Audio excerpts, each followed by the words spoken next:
بسم اللہ الرحمن الرحیم۔ السلام علیکم۔ اماں عائشہ فرماتی ہیں کہ ایک دن حضور صلی اللہ علیہ وآلہ وسلم گھر آئے۔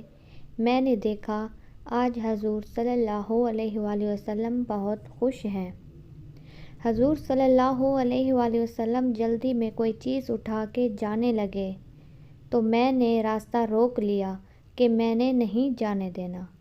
حضور صلی اللہ علیہ وآلہ وسلم نے کہا، عائشہ میرا کوئی انتظار کر رہا ہے۔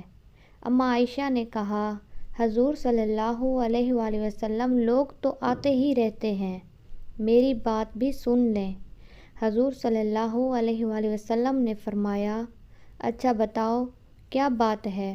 تو اماں عائشہ نے بتایا کہ مجھے میرے والد نے کہا تھا جس دن حضور صلی اللہ علیہ وسلم کو خوش دیکھو تو اپنی اور میری بخشش کی دعا کروانا۔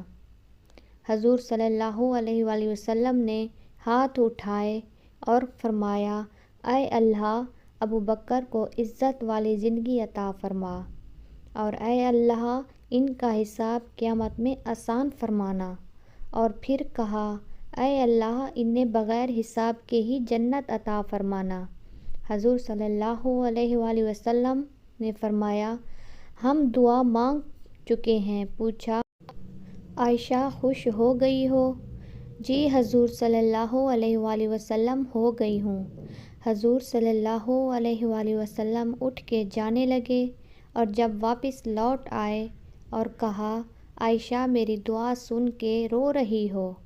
مجھے قسم ہے اللہ کی عزت کی، میں اپنے ہر امتی کے لیے یہی دعا دن میں 2 مرتبہ کرتا ہوں۔ سبحان اللہ۔